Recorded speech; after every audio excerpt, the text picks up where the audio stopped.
નમસ્કાર વિદ્યાર્થી મિત્રો, ધોરણ 9 વિષય ગણિત સ્ત્રીલિંગ મંદિર એક્ટિવેટ શાળા ઓનલાઈન વિડીયો ક્લાસમાં આપનું સ્વાગત છે. આગળના લેક્ચરમાં આપણે 1.4 ભણી ગયા. આ લેક્ચરમાં આપણે 1.5 સેટનો અભ્યાસ કરીશું.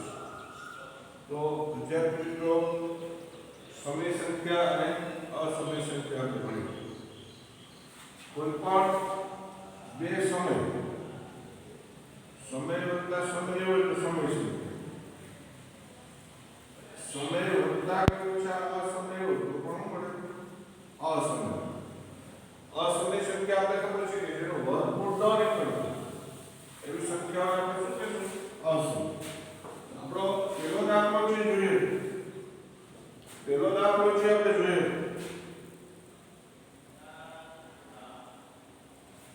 નીચેની સંખ્યાઓ સમય અને અસમયમાં વર્ગીકૃત.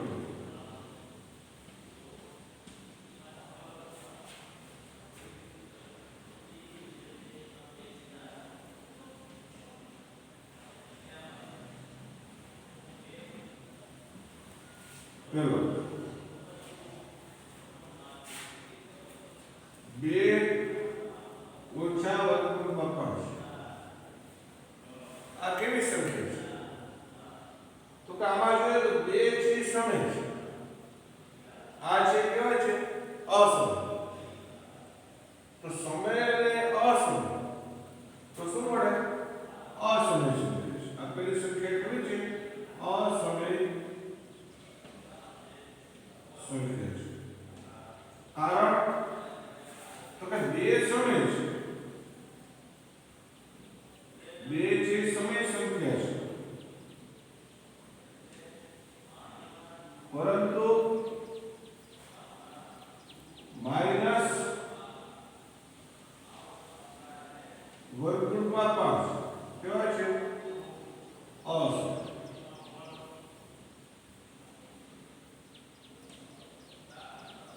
તેથી આખી સંખ્યા છે કેવી છે? અસમય સંખ્યા છે. જો આ સમય હોય તો આપણે બાદબાકી કરી શકીએ, સરવાળો કરી શકીએ. એ કેવા છે? અસમય છે. આવો દાખલો બીજો છે. 3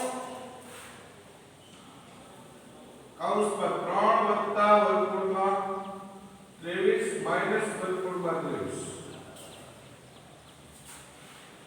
વિદ્યાર્થી મિત્રો, કૌંસ આપ્યા હોય, વર્ગ આપ્યા હોય, અંશ અને છેદ આપ્યો, તો સૌપ્રથમ આપણે સાદુરૂપ છે આપવું પડે. સાદુરૂપ આપ્યા પછી જ આપણે ખબર પડે કે સંખ્યા કેવી છે. તો આપણે પહેલા કૌંસ છે જોડી નાખીએ. તો કૌંસ જોડીશું તો શું થશે? 3 વત્તા વર્ગમૂળમાં 23 કૌંસ છોડીએ તો માઈનસ વર્ગમૂળમાં 23. આ પ્લસ અને માઈનસ વર્ગમૂળમાં 23 છે, એની કિંમત 0 છે. તો બરાબર કેટલા આવ્યા? 3. તો 3 છે આ સંખ્યાનો સાદુરૂપ છે. તો હવે આપણે કહી શકીએ કે 3 કેવા છે? સમય છે. આખી સંખ્યા કેવી થશે? તો આપેલ સંખ્યા છે સમય સંખ્યા છે એમ આપણે કહીશું. સીધા વર્ગમૂળની નિશાની જોઈને આપણે કહી દઈએ કે અસમય સંખ્યા છે તો ખોટું. કૌંસ હોય, ભાગાકાર સ્વરૂપ હોય, કોઈ વર્ગ હોય, ઘાત હોય, ત્યારે સૌપ્રથમ આપણે સાદુરૂપ આપવું. સાદુરૂપ આપીને આપણે નક્કી કરી શકીએ કે સંખ્યા સમય છે કે અસમય. જો એમાં ત્રીજો છે 2 વર્ગમૂળમાં 7,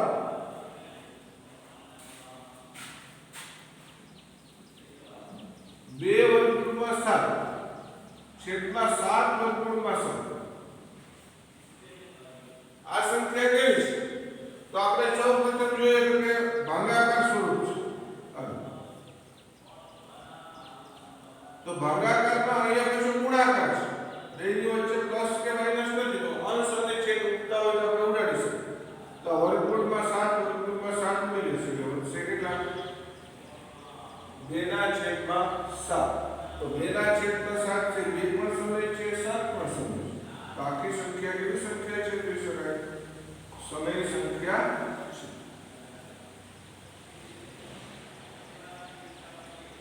આમાં હજી ચોથો દાખલો છે. એકના છેદમાં વર્ગમૂળમાં 2.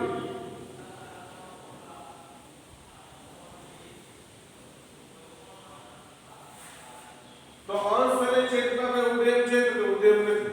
તો એક છે કેવો છે સમય છે. વર્ગમૂળમાં 2 છે તો કે વર્ગમૂળમાં 2 છે તો વર્ગમૂળ ન નીકળે એનો મતલબ અસમય છે. તો આખી સંખ્યા કેવી થશે અસમય. તેથી આપેલ સંખ્યા છે અસમય સંખ્યા છે. કારણ તો કે એક સમય સંખ્યા છે. એક છે સમય સંખ્યા છે પરંતુ વર્ગમૂળમાં 2 અસમય સંખ્યા છે. તેથી આખી સંખ્યા છે કેવી રીતે અસમય છે કહેવામાં આવે. એટલે કે તમારે સમય અને અસમયમાં વર્ગીકરણ છે કે જોવાનું વ્યવસ્થિત. પેલો દાખલો છે તો 2 સમય છે પણ આ છે કેવા છે અસમયનો વર્ગમૂળ ન નીકળે. તો આખી સંખ્યા કેવી રીતે અસમય. આમાં જોઈએ તો પેલા કૌંસ વર્ગમૂળમાં 23 નું વર્ગમૂળ ન નીકળે પણ કૌંસ છે ને છોડીએ તો શું થાય જોવું શત્રુગુણ. તો આ દૂર જઈએ કે 3 વધે તો 3 છે સમય છે. આમાં વર્ગમૂળમાં 7 વર્ગમૂળમાં 7 થઈ ગઈ એટલે બીજા છેદમાં 7 વધે કેવા છે સમય છે. આમાં કઈ ઉદ્દેશ નથી એટલે કેવા છે અસમય છે. એના પછી એમાં જોઈએ પાંચમો દાખલો છે 2 તો કેવા છે અસમય સંખ્યા.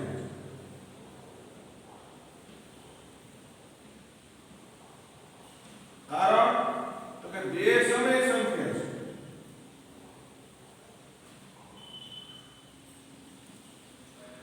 પરંતુ પાઈ છે કેવી છે અસમય સંખ્યા છે. પાઈ છે હંમેશા કેવી અસમય છે. પાઈ આપણે આવે ને પાઈ એટલે કે 22/7 લેવો એટલે તમે અપૂર્ણાંકમાં લેશો તો અનંત આવૃત સુધી લેજો. એટલે કે પાઈ છે એ અસમય લેવામાં આવે. તો કોઈ પણ સાથે પાઈ જોડાયેલો હોય તો સંખ્યા છે કેવી થઈ જશે અસમય સંખ્યા છે કહેવામાં આવે છે. એટલે કે આ સમય અને અસમય સંખ્યાઓ હતી. એના પછીનો બીજો દાખલો જે છે આ સ્વાધ્યાય કે નીચે આપેલી સંખ્યાઓ છે એનું સાદું રૂપ છે આપણે આપવાનું છે. તો બીજો દાખલો છે આપણે જોઈએ.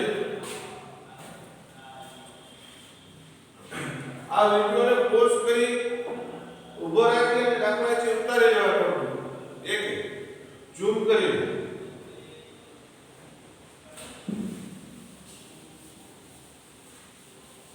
આનો બીજો દાખલો આપણે જોઈએ.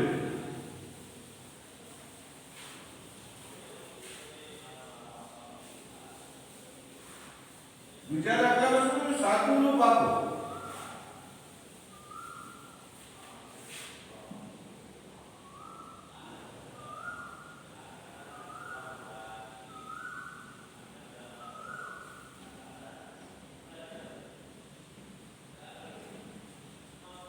એનો પહેલો દાખલો છે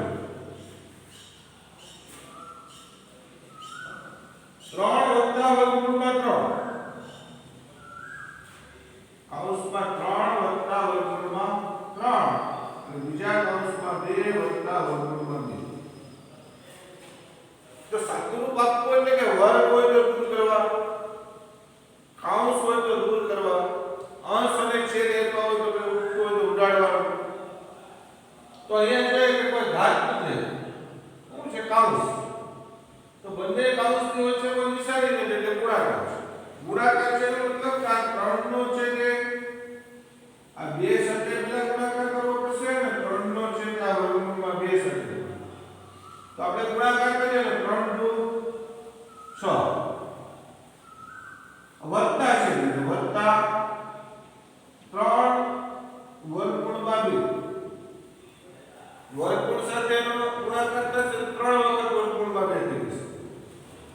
આવી જ રીતે હવે આપણે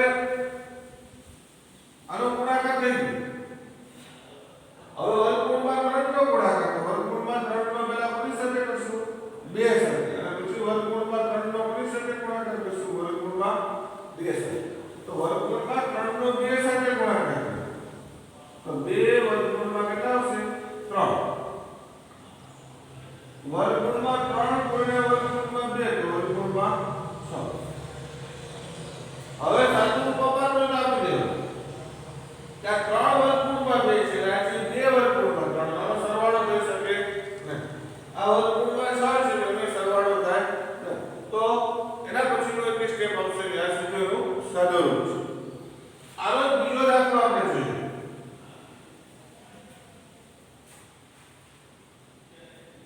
3 વત્તા વર્ગમૂળમાં 3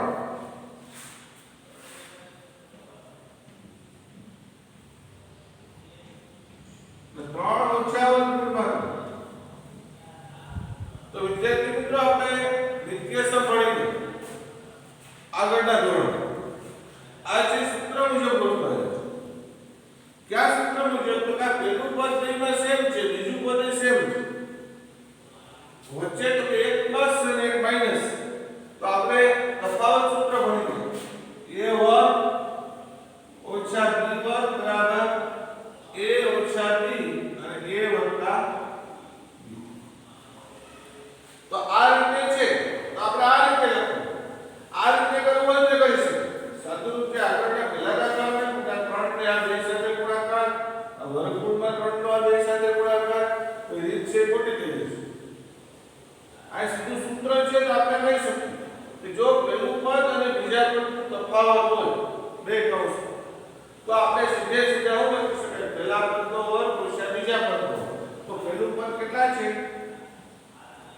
3 એનો વર્ગ ઓછા બીજું પદ કેટલા છે તો વર્ગમૂળમાં 3 એનો વર્ગ.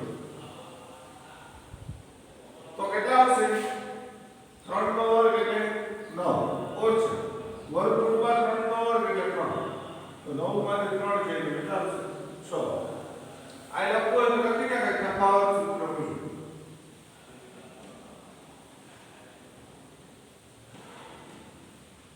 કે આપણે કોનો ઉપયોગ કરીએ તફાવત સૂત્ર. આ દાખલો છે આવી રીતે ગણવો હોય તો ગણી શકાય. 3 વત્તા વર્ગમૂળમાં 3 3 ઓછા વર્ગમૂળમાં 3 આગળની રીત છે. આ 3 મારી સાથે ગુણાકાર કરશું તો 9 3 મારી સાથે કરશું તો -3 વર્ગમૂળમાં 3 આ વર્ગમૂળમાં 3 મારી સાથે કરશું તો +3 વર્ગમૂળમાં 3 અને વર્ગમૂળમાં 3 ગુણ્યા વર્ગમૂળમાં 3 એટલે 3 થઈ જશે. અને કેવો આવશે પ્લસ માઈનસ માઈનસ થઈ જશે. તો હવે આ માઈનસ પ્લસ 3 વર્ગમૂળમાં 3 પ્લસ અને માઈનસ તો 9 -3 જવાબ તો એવો જ આવે. આમાં સ્ટેપ વધે આપણે ભૂલ થવાની શક્યતા રહે ગુણાકારમાં કે નિશાનીઓમાં. તો આપણે જે કયા સૂત્રનો ઉપયોગ કરવાનો તફાવત. તો આવો જ દાખલો છે પાછો સેમ ટુ સેમ. ચોથો દાખલો છે આવો છે. તો ચોથો દાખલો જોઈએ પછી ત્રીજો જોઈશું. ચોથામાં શું કીધું વર્ગમૂળમાં 5 ઓછા વર્ગમૂળમાં 2 અને વર્ગમૂળમાં 5 વત્તા વર્ગમૂળમાં 2 છે ને પેલું પદ બેમાં સેમ છે બીજું પદ સેમ છે બેમાં તફાવત છે એક કૌંસ પ્લસમાં છે ને એક માઈનસમાં. આવું હોય એટલે સીધું આપણે પહેલા આ તફાવત સૂત્રનો ઉપયોગ છે કરી શકીએ કે પહેલા પદનો વર્ગ એટલે વર્ગમૂળમાં 5 નો વર્ગ ઓછા બીજો પદનો વર્ગ એટલે વર્ગમૂળમાં 2 નો વર્ગ. તો વર્ગમૂળમાં 5 નો વર્ગ એટલે કેટલા થઈ જશે 5 વર્ગ અને વર્ગમૂળ હંમેશા ઉડી જતો -5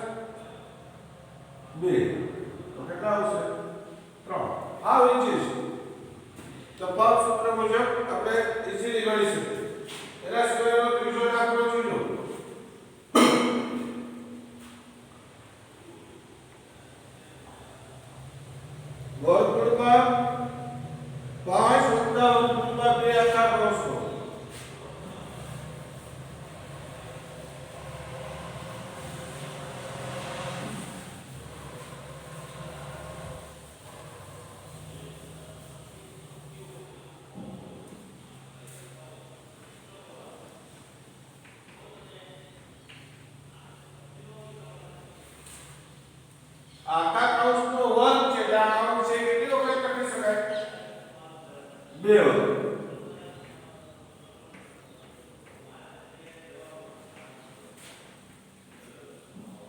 હવે આપણે આ રીતે ગુણાકાર કરી શકીએ. તો વર્ગમૂળમાં 5 નો 5 સાથે, વર્ગમૂળમાં 5 નો 2 સાથે, પછી વર્ગમૂળમાં 2 નો 5 સાથે અને વર્ગમૂળમાં 2 નો પાછો વર્ગમૂળમાં 2 સાથે. તો આટલું પડી આપણે દ્વિતીય સમ છે આગળના ધોરણમાં ભણી ગયા બહુપદીઓ કે પહેલું પદ વત્તા બીજું પદ આખા કૌંસનો વર્ગ હોય a વત્તા b આખા કૌંસનો વર્ગ હોય તો સૂત્ર મુજબ કેટલા લખી શકાય? તો પહેલા પદનો વર્ગ વત્તા 2 ગુણ્યા પહેલું પદ ગુણ્યા બીજું પદ વત્તા બીજા પદનો માઈનસ હોય તો એ માઈનસ હોય આપણે પ્લસ છે તો આ સૂત્ર મુજબ આપણે સીધે સીધું સદરૂપ છે તે આવશે. તો આ સૂત્ર મુજબ જોઈએ તો પહેલા પદનો વર્ગ આ a એટલે પહેલું પદ એનો વર્ગ એટલે કે વર્ગમૂળમાં 5 નો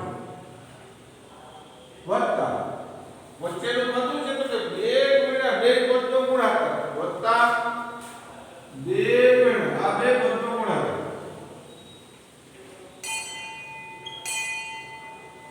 વત્તા બીજા પદનો વર્ગ. તો સીધું થઈ જશે વર્ગમૂળમાં 5 નો વર્ગ 5 આ 2 આ 5 નો કેટલા થઈ જશે 10 વર્ગમૂળમાં 2 નો વર્ગ. સાદુરૂપ અપાય એમ જ આપો તો સાદુરૂપ 5 અને 2 કેટલા થઈ જશે 7 વત્તા 2 વર્ગમૂળમાં એટલે આપણો જવાબ આવશે 7 વત્તા 2 વર્ગમૂળમાં 10. આ નિત્ય સમનો ઉપયોગ કર્યો. આ નિત્ય સમ છે આવડો કે ક્યાં તફાવત સૂત્રનો ઉપયોગ કરવો, ક્યાં વર્ગ સૂત્રનો ઉપયોગ કરવો, આ વિસ્તરણ સૂત્ર છે તે આપણે આવડવા જોઈએ. કે બે પદ છે સેમ ટુ સેમ પણ એક કૌંસમાં પ્લસ હોય ને એકમાં માઈનસ, પછી ક્રમ ગમે તે પેલો અહીંયા પ્લસ હોય ને અહીંયા માઈનસ હોય તો ફેર પડે નહીં. કે એક કૌંસમાં માઈનસ હોય ને એક કૌંસમાં પ્લસ તો આપણે શું લખી શકીએ? પહેલા પદનો ઓછા બીજા. આ મુજબના બે દાખલા આપણે આ વર્ગ સૂત્ર મુજબનો દાખલો છે આપણે કે a વત્તા b આખા કૌંસનો વર્ગ હોય તો આપણે શું લખી શકીએ? તો પહેલું પદ એટલે a નો વર્ગ વત્તા 2 ગુણ્યા ab વત્તા બીજા પદનો વર્ગ. આ સૂત્ર મુજબ જો આપણે વિસ્તરણ કરીએ તો આ રીતે જવાબ આવશે. આ જ દાખલો છે આ રીતે તમે ગણો તો પછી મોટું થઈ જશે. કેટલા પદ થશે? આ બે પદ આના પાછળ બે પદ પછી સાદુરૂપ આપવાનું એમાં જે નિશાનીઓમાં ફેરફાર કર્યો ગુણાકારમાં ભૂલ થાય તો ભૂલ થવાની શક્યતા છે વધારે. તો વિદ્યાર્થી મિત્રો હવે કે આપણે સ્વાધ્યાય 1.5 નો પહેલો સમય અને અસમય સંખ્યાનો અભ્યાસ કર્યો. બીજો દાખલો સાદુરૂપનો. હવે પછીના લેક્ચરમાં આગળના દાખલા છે